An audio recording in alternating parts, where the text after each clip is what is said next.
Now I unfold unto you a mystery.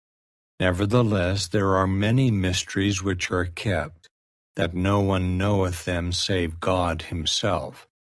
But I show unto you one thing which I have inquired diligently of God, that I might know, that is, concerning the resurrection.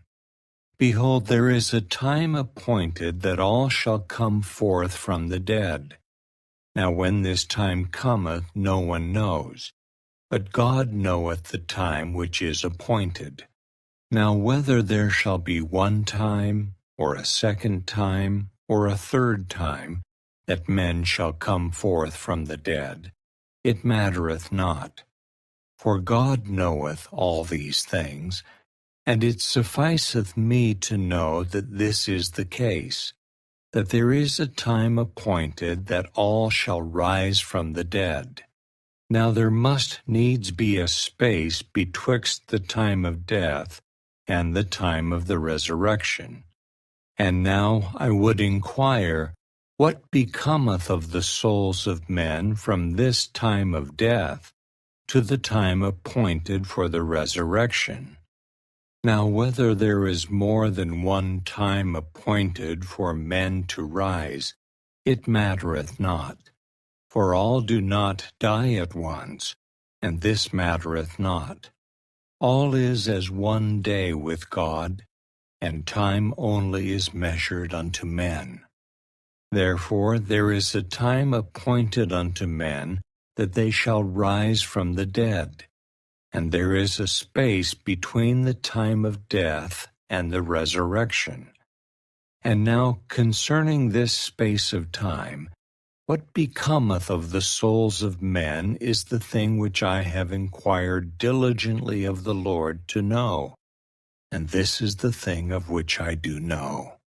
And when the time cometh when all shall rise, then shall they know that God knoweth all the times which are appointed unto man. Now concerning the state of the soul between death and the resurrection, behold, it has been made known unto me by an angel, that the spirits of all men, as soon as they are departed from this mortal body, yea, the spirits of all men, whether they be good or evil, are taken home to that God who gave them life. And then shall it come to pass that the spirits of those who are righteous are received into a state of happiness, which is called paradise, a state of rest, a state of peace, where they shall rest from all their troubles and from all care and sorrow. And then shall it come to pass that the spirits of the wicked, yea, who are evil, for behold, they have no part nor portion of the Spirit of the Lord. For behold, they chose evil works rather than good. Therefore the spirit of the devil did enter into them, and take possession of their house. And these shall be cast out into outer darkness. There shall be weeping, and wailing, and gnashing of teeth, and this because of their own iniquity, being led captive by the will of the devil. Now this is the state of the souls of the wicked, yea, in darkness, and a state of awful, fearful looking for the fiery indignation of the wrath of God upon them. Thus they remain in this state, as well as the righteous in paradise, until the time of their resurrection. Now there are some that have understood that this state of happiness and this state of misery of the soul before the resurrection was a first resurrection. Yea, I admit it may be termed a resurrection, the raising of the spirit or the soul and their consignation to happiness or misery according to the words which have been spoken. And behold, again it hath been spoken, that there is a first resurrection, a resurrection of all those who have been, or who are, or who shall be, down to the resurrection of Christ from the dead. Now we do not suppose that this first resurrection, which is spoken of in this manner, can be the resurrection of the souls and their consignation to happiness or misery. Ye cannot suppose that this is what it meaneth.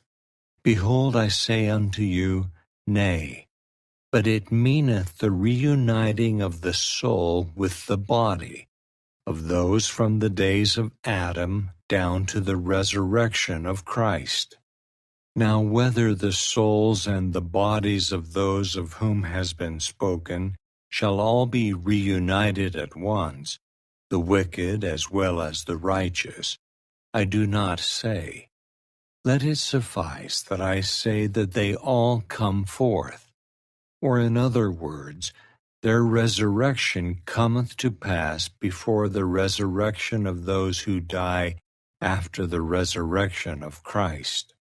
Now, my son, I do not say that their resurrection cometh at the resurrection of Christ, but behold, I give it as my opinion that the souls and the bodies are reunited of the righteous at the resurrection of Christ and his ascension into heaven.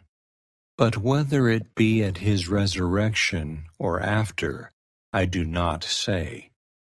But this much I say, that there is a space between death and the resurrection of the body, and a state of the soul in happiness or in misery until the time which is appointed of God, that the dead shall come forth, and be reunited, both soul and body, and be brought to stand before God, and be judged according to their works. Yea, this bringeth about the restoration of those things of which has been spoken by the mouths of the prophet.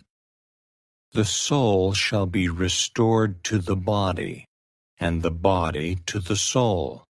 Yea, and every limb and joint shall be restored to its body. Yea, even a hair of the head shall not be lost, but all things shall be restored to their proper and perfect frame. And now, my son, this is the restoration of which has been spoken by the mouths of the prophets. And then shall the righteous shine forth in the kingdom of God. But behold, an awful death cometh upon the wicked, for they die as to things pertaining to things of righteousness. For they are unclean, and no unclean thing can inherit the kingdom of God. But they are cast out, and consigned to partake of the fruits of their labors or their works, which have been evil, and they drink the dregs of a bitter cup.